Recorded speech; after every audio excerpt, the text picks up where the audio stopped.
영상 입점 잠깐 한 1분 정도 하겠습니다. 시작.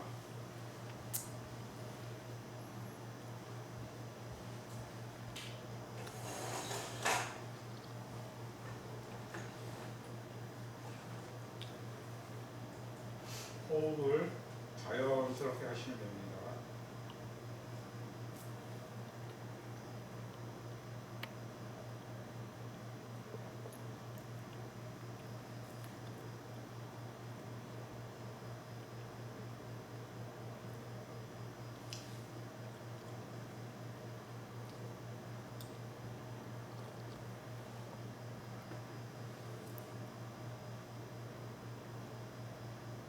바로 뜨시고요. 오늘은 없이 해도 되겠죠? 목소리가 잘 들리죠? 네. 오늘은 반야신경에 대해서 같이 공부를 해 보도록 하겠습니다.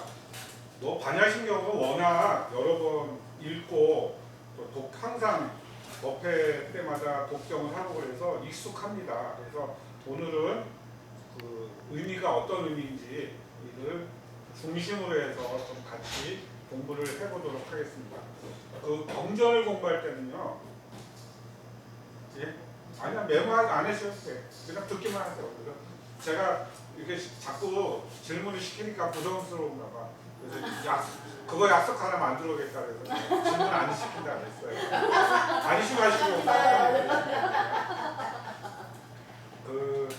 부처님의 경전을 공부할 때는 부처님의 깨달음의 수준 또 수행의 수준 부처님의 삶의 수준이 높잖아요. 근데 우리는 어쨌든 부처님을 닮고자 하는 제자들이고 또 부처님의 공부를 배우고자 하는 제자들이기 때문에 우리가 높은 수준의 부처님을 자꾸 쫓아가려고 닮아가려고 해야 돼요. 그렇지 않고 나의 상과 나의 수준의 부처님의 가르침을 가지고 내려오면 안 돼요. 뭔 얘기인지 알았죠? 그래서 부처님의 가르침은 가르침대로 인정하고 우리가 부족한 부분들을 자꾸 채워서 우리의 수준을 단계를 높이려고 해야지 부처님의 수준을 우리 단계에 맞게 끌고 내려온다든가 나름대로 해석을 한다든가 이렇게 하면 왜곡되거나 또 이런 경우에는 맞지만 저런 경우에 안 맞거나 이렇게 좀 모순이 발생할 수 있어요. 그래서 가능하면 부처님의 가르침의 수준에 맞추려고 닮아가려고 노력하는 이런 자세들이 특히 경전을 공부할 때는 필요하다. 이걸 전제로 하고요. 반야신경을 한번 같이 공부해 보도록 하겠습니다. 오늘은 이제 경의 원문은 어떤가? 그다음에 경의 제목, 그다음에 경의 구성, 그다음에 반야신경의 내용 이런 순서로 강의를 시작하도록 하겠습니다.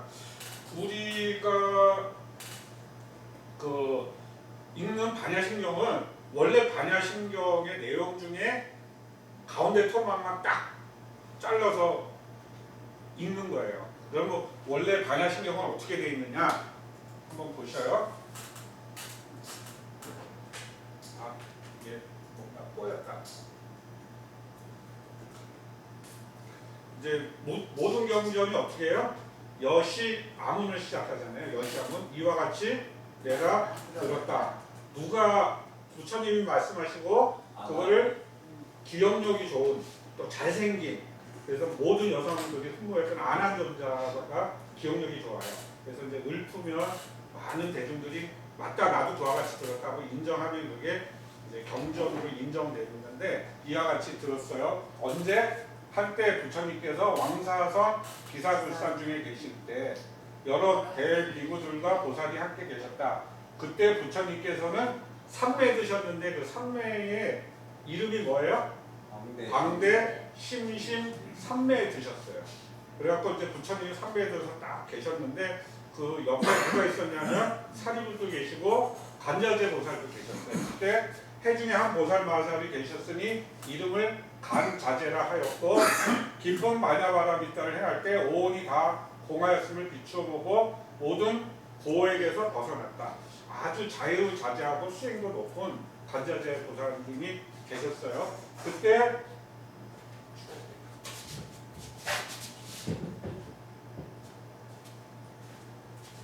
그때 사리불이 부처님의 이신력을 입어 합장 공경하고 간자재 보살에게 살해였다. 그러니까는 지금 대화가 누가 하고 이루어지는 거예요? 질문한 사람이 누구예요? 사리불이 누구에게? 간자재 보살에게. 그리고 부처님은 강댕심심 삼매에 드셔서 그거를 인정한 거예요. 아, 그렇고 그렇다라고 인정한 거예요. 그럴 때 이제 간자재 사리불이 어떻게 여쭤보냐면은 선남자이시여 심이 깊은 반야바람일까 핵을 배우고자 하면 어떻게 닦아야 하오리까 하고 간자재 보살님께 여쭤본 거예요. 그러니까 간자재 보살이 장로 수보리에게 말씀하셨다. 다 도입부예요, 도입부. 그래서 우리가 읽는 반야신경은 뭐예요? 간자재 보살이 사리불에게 얘기해 주는 내용을 딱 우리가 이제 경으로 합성하고 있는 겁니다.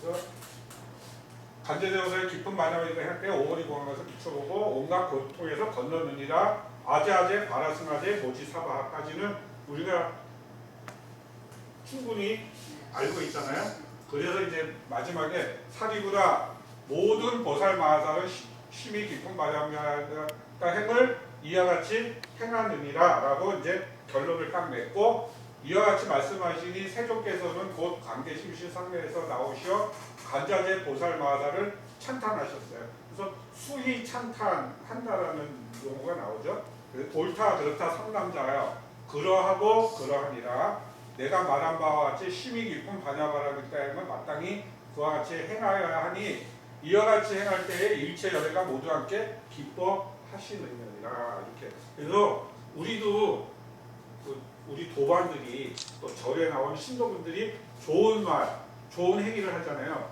그럼 어떻게 해야 돼요? 수희 찬탄해줘야 돼요. 아, 잘한다, 맞다, 그렇다, 진짜 잘한다, 이렇게 자꾸 칭찬을 해줘야 돼요. 그렇게 이제 부처님께서 수희 찬탄을 하셨어요. 그때 세종께서 이 말씀을 마치시니 장로 사리불은 크게 기뻐하였고 간자재 보살 마살 또한 항의하시고, 그때 해중에 함께 있던 천상의 그 수준 높은 그런 사람을 얘기하는 겁니다. 인, 아수라, 건달바들이 부처님의 말씀을 듣고 모두 깊이 뭐예요? 크게 항의하여 믿고 받들어 행하였다. 이거를 이제 신수봉행이라고 그러죠. 신수봉행. 신수봉행했다라는 게 반야신경의 전체 구조예요. 근데 그 전체 구조 중에 우리는 그 경 말씀의 핵심 부분을 반야신경이라고 딱 잘라서 우리가 독경하고 있다 이렇게 여기시면 됩니다. 왜냐하면 제가 이 말씀을 굳이 안 해도 되는데 왜 하냐면 경이 전체가 그렇게 구조가 이루어졌다 이런 걸 좀 알아두시면 좋을 것 같아서 말씀드립니다.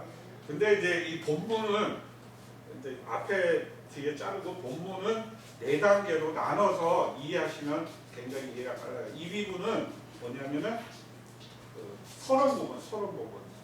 입의 뭐예요? 오를 의를 입 세운다라는 뜻이 들어간다. 뭐 세운다 그런 뜻이에요. 그래서 이제 서론 부분에 해당이 됩니다. 그다음에 파사부는 뭐냐면 우리가 잘못 알고 있는 거, 오해하고 있는 거 이런 것들을 어떻게 깨트려 주는 거예요. 그렇지 않다라고 깨트려 주는 게 파사분이에요. 그다음에 공론부는 그렇게 옳지 않은 것들을 다 제거하고 이렇게 바르게 가르쳐 줬더니 어떤 공능이 생겨났느냐. 그 반야신경에 가르친 대로 수행했을 때 어떤 공능이 이제 발생하느냐라는 그런 공능이라고 그러죠. 공능분을 이제 말씀하시고 마지막에 결론적으로 뭐예요? 총결론, 결론을 딱 내리면서 반야신경이 이제 한 편이 구성이 되게 됩니다. 그래서 요 입이 파사 공능 총결 요 순서대로 경을 한번 설명을 드리도록 하겠습니다. 간자재 보살이 깊은 반야바라밀다를 행할 때 한번 같이 읽어봐요. 시작.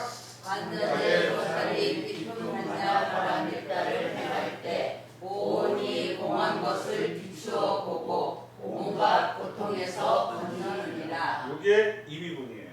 그러니까 이제 저기 두괄식이라고 얘기하죠. 국어 시간에 그 전체 내용을 딱 한 문장으로 처음에 제시를 딱 해주는 거예요. 여기서 이제 요게 이제 반야신경의 전체 내용이 압축돼서 한 문장으로 표시되어 있다. 이렇게 이제 볼 수가 있는데요. 이제 요거를 제가 어떤 스님이 이제 이렇게 해석을 했는데 굉장히 유용하겠다 싶어서 여러분에게 소개시켜 드릴게요.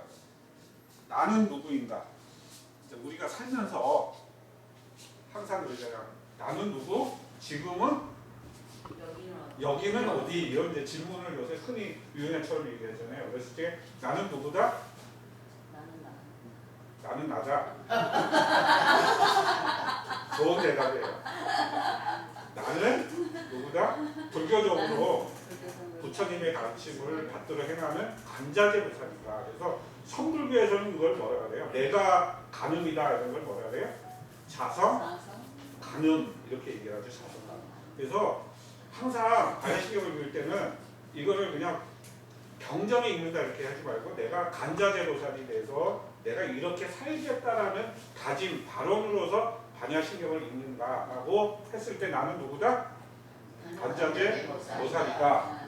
그러면 간자재 보살이 나는 그다음에 철학적인 이제 문제적인데 어떻게 살아야 하느냐? 어떻게 살아야 돼요? 둘째자니까 행심, 반야, 바람이 있다를 하면서 살아야 된다. 행심, 행하는데 어떻게 행해요? 깊이 반야, 바람이 있다를 행하면서 산다. 반야는 뭐예요? 반야? 육바람이 있잖아요. 보시, 육바람 한번 해보세요. 보시, 지계, 인욕, 정진, 선정, 지혜. 지혜는 이제 그 어려운 이제 말로 반야라고 하는데 반야 바라미를 행하면서 살아야 된다. 그 반야 바라밀이 뭐냐? 이게 이제 파사분에 나와요. 그러니까 그때 다시 한번 설명을 드리고요. 그러면 나는 어떻게 살아야 돼요? 그러니까 나는 누구인가? 간자재보살. 그러니까 간자재보살이 나는 어떻게 살아야 된다? 행심 반야 바라밀을 행하면서 살아야 된다. 그러면 그렇게 살려면 이 세계를 어떻게 봐야 되느냐? 세계관을 얘기해요. 굉장히 철학에서 중요한 세계를 어떻게 바라봐야 돼? 세계를 어떻게 해석하면서 살아야 되느냐? 어떻게 해석하고 살아야 돼요? 조경, 오온, 개공. 오온이 모두 공한 것을 그거를 그냥 이해하는 게 아니에요. 머리로 조경, 깊이 마음속으로 비추어서 아는 거예요. 조경이라는 얘기는. 그래서 내가 세계를 바라볼 때, 일상을 살 때, 상대방을 바라볼 때 우리 인간 관계를 해석할 때 어떻게 해석해야 되냐면은 어떻게 해석해야 돼요? 오온이 모두 공하다라고 해석을 해야 하고 그렇게 세계를 해석을 하고 바라봐야 된다 이런 얘기예요. 어떻게 살아야 돼? 어떻게 세계를 바라봐야 된다고요? 조경, 오온, 개공. 조경, 오온, 개공도 설명합니다. 조경, 오온, 개공으로 이 세계를 관계를 나를 해석을 그렇게 바라봐야 된다 그런 얘기예요. 그리고 났더니 그러면 우리 인생의 궁극적인 목적은 뭐다? 도, 일체, 고행. 도일체 고행을 향해서 우리가 살고 또 그러기 위해서 발언하고 도일체 고행하기 위해서 우리가 뭐예요? 사찰에 와서 절에 와서 상무스에 와서 수행도 하는 거예요. 도일체 고행. 도일체 고행이 궁극적인 우리 인생의 뭐예요? 궁극적인 목표고 목적이다 그런 얘기예요. 그럼 다시 한번 이 비분에 이거 한번 다시 읽어볼게요. 시작. 간자재 보살이 깊은 반야 바라밀다를 행할 때 오온이 공한 것을 비추어 보고 온갖 고통에서 벗어나느니라. 요거에서 딱 이해가 되고 이거를 딱 받아들이잖아요. 그럼 반야신경을 완전히 이해한 거예요. 나는 누구다? 나이다. 그 다음에 어떻게 살아야 한다? 바람이 따라서 살아야 된다. 세계를 어떻게 바라봐야 된다? 그것을 그 다음에 그러면 그렇게 행하고 세계를 바라볼 때 나의 인생의 나의 삶의 궁극적인 목적은 뭐다? 도, 일체, 고행이다. 일체의 고통과 맥락으로부터 벗어나는 거다. 근데 나만 벗어나는 게 아니고 뭐예요? 나와 함께하는 내 가족, 내 이웃, 내 도반들이 다 도일체 도액하도록 목표와 목적을 삼고 살아야 된다. 이게 반야신경의 무슨 분이다? 네?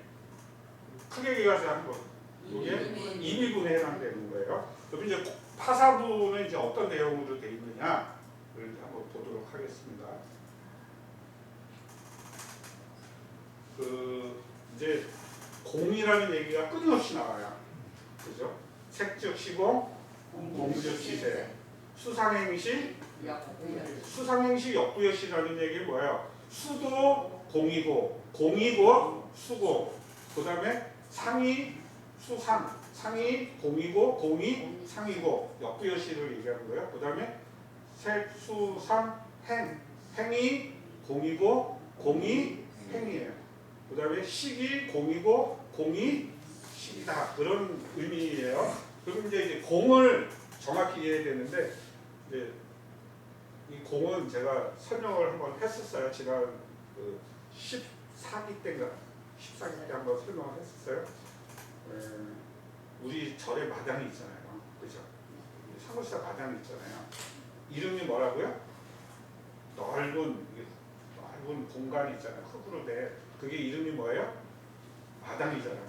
마당. 예. 마당. 아니 자꾸 어렵게 뭔가 저 사람이 나를 엮으려고 질문하려고 그러지 말고 편하게 얘기하세요. 편하게. 뭐가 있다고요? 마당이 있죠. 누가 잔치를 해요. 마당에서. 그럼 그 마당은 뭐가 돼요? 잔치 마당이 되는 거죠. 그죠? 누가 돌아가셨어요. 장례를 치러요. 그러면 그 마당이 뭐가 돼요? 장례 식장이 되겠죠. 그 다음에 어린이 여름 학교를 열었어요. 애들이 막 뛰어놀아요. 그 마당에서. 그럼 마당이 뭐가 돼요? 운동장 내지는 놀이터가 되죠. 그 마당이라는 비어있는 공간은 잔치를 하면, 그죠? 잔치 마당이 되는 거고, 장례를 치르면 장례 식장이 되는 거고, 애들이 와서 뛰어놀면 어떻게 돼요? 운동장, 놀이터가 되는 거잖아요. 마당이라는 본래의 성격이 있어요? 네? 없어요. 없죠. 그 마당이 공하기 때문에 놀이터도 되고, 그죠? 장례식장도 되고, 잔치 마당도 되는 거예요. 그러면 장례식장, 놀이터, 잔치 마당은 뭐예요? 인연이 이렇게 그 당시에 인연이 맺어진 색이 되는 거예요. 색이 되는 거고, 마당이라는 그 가명이라고 그러죠. 가명은 뭐가 된다? 공이 된다 이거. 그래서 색즉 시 공, 공즉 시 색이 되는 거예요. 색은 이 공이 인연을 만나서 구체적으로 드러나는 관계, 이름 이런 것들을 얘기하는 거예요. 그러면 만약에 다른 비유를 해볼게요. 금이 있어요. 금으로 요 손가락에, 요새 금값이 비싸던데 끼는 반지를 만들었어요. 그럼 뭐가 돼요? 금 반지가 됐죠. 그러면 우리 금목걸이 하신 분 안 계시나? 우리 그 충분히 금 아니에요. 금 아니에요? 끝까지 아니라고. 금으로 목걸이를 만들자고 금 목걸이가 되죠. 그렇죠?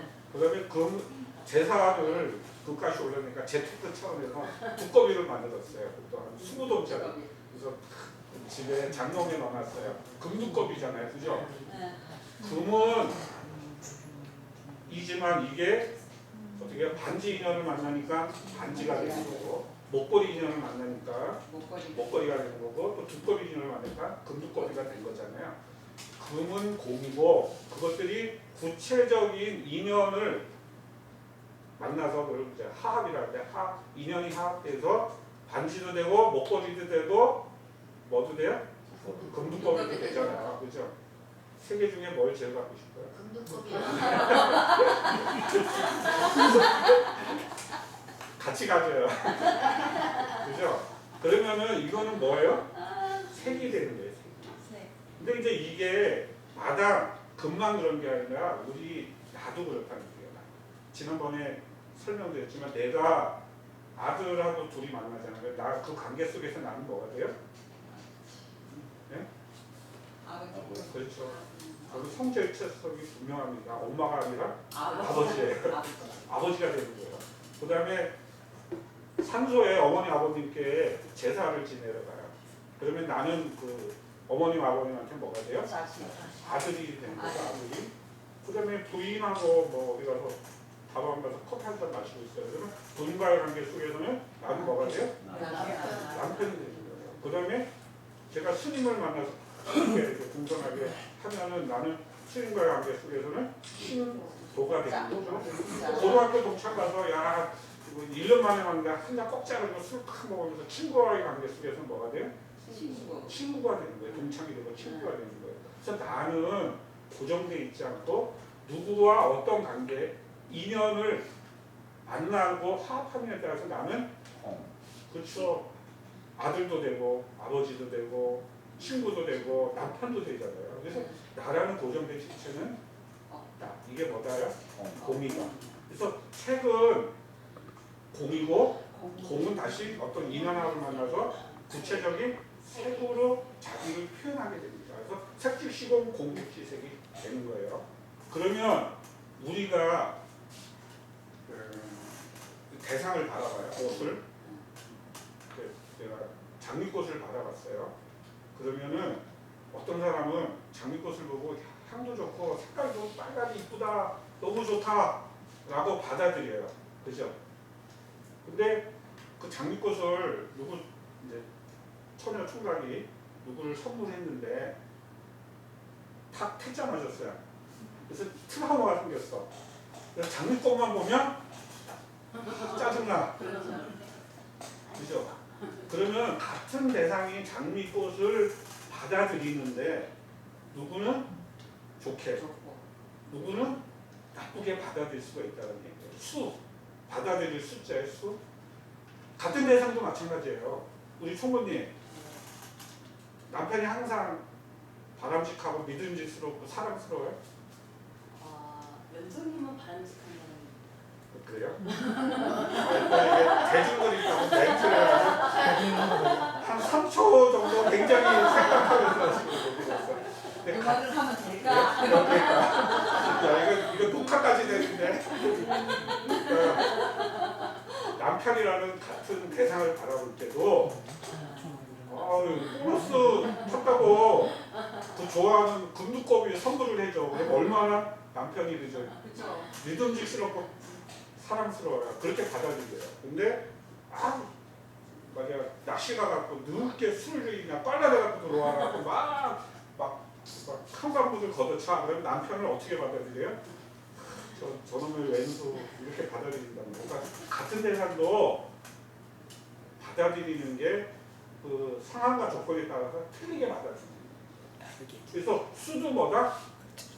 고정되지 않고 같은 대상 틀리게 받아들여진다. 그래서 공하다는 거예요. 공하다. 인연 어떤 상황 조건에 따라서 받아들임도 좋다, 나쁘다, 좋지도 싫지 않고 담담한 상황. 그 예를 우리 총무님 예를 들어서 죄송합니다. 근데 어쨌든 그래요. 그 친구도 마찬가지예요. 그죠? 돈을 꺼줬는데 안 갚았다. 그런 생각만 하면 아주 그냥 미워 죽겠어. 근데 생일날 뭐 좋은 선물을 해 그러면 또 이뻐. 한 번 더 보고 싶어. 막 그래. 이렇게 틀려진다는 거예요. 상황을. 수도 그렇다는 얘기예요. 그래서 그 대상을 떠올리고 생각할 때도 그렇다는 얘기고 수상, 행.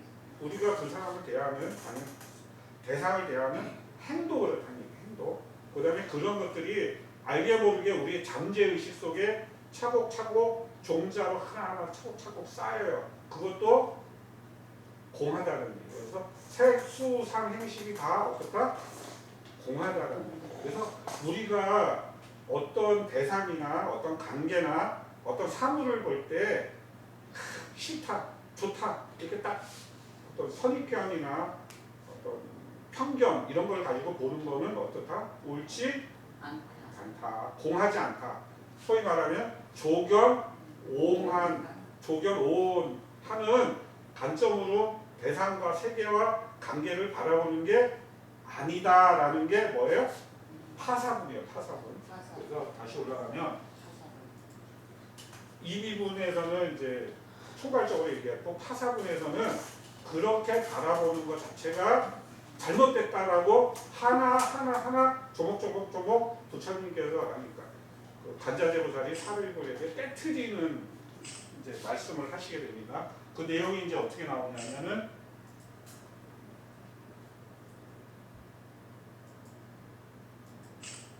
볼게요. 사리자여 한번 같이 읽어볼게요. 시작. 사리자여 색이 공과 다르지 않고 공이 색과 다르지 않으며 색이 곧 공이요 공이 곧 색이니 수상 행식도 그러함이라. 여기까지 이제 설명을 한 거예요. 사리자여 모든 법은 공하여 나지도 멸하지도 않으며 더럽지도 깨끗하지도 않으며 늘지도 줄지도 않느니라. 그러므로 공 가운데는 색이 없고 수상 행식도 없으며. 여기까지만 할게요. 여기서 늘지도 않고 나지도 않고 멸하지도 않으며 더럽지도 않고 깨끗하지도 않으며 늘지도 않고 줄지도 않느니라. 이렇게 공이 그렇다는 얘기예요. 공이. 우리 소위 말하면 과학자들이 얘기하는데 우주가 나이가 몇 살이라 그래요? 우주의 나이가?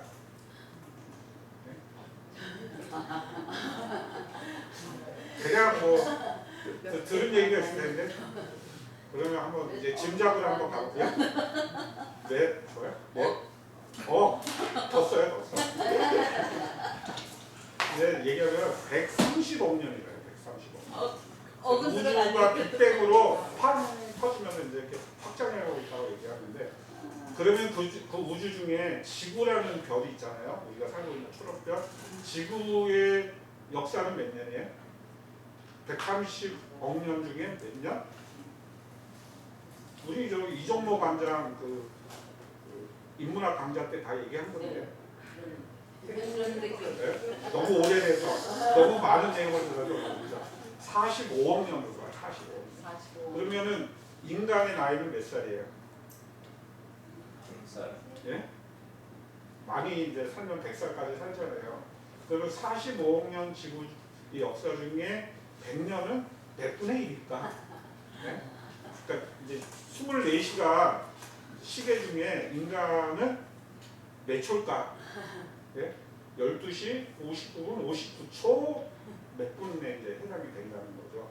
그랬을 때 우리가 지금 나이 관점에서 보면 이게 뭐 길다 짧다 그다음에 크다 작다 이렇게 얘기를 하는데 그게 그렇게 우리 공이라는 관점으로 크게 넓게 보면 별 의미가 없다는 얘기예요. 너무 그거에 연연하지 말라 그런 얘기예요. 예를 들면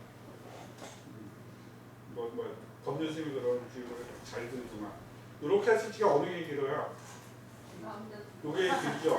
요게 짧죠? 근데 이렇게 하면은 어느 게 길어요? 요게 길죠? 요게 짧죠? 그러면은 요 손가락은 길은 거예요? 짧은 거예요? 네?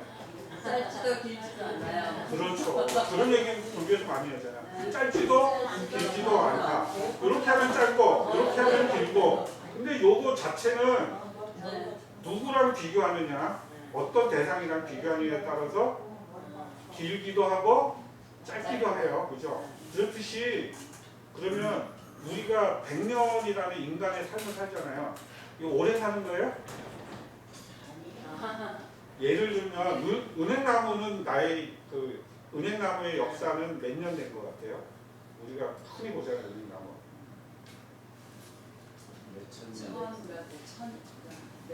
인간이 인류상에 나타난 인간의 역사를 길게 보면 40만 년을 봐요. 여러분이 이제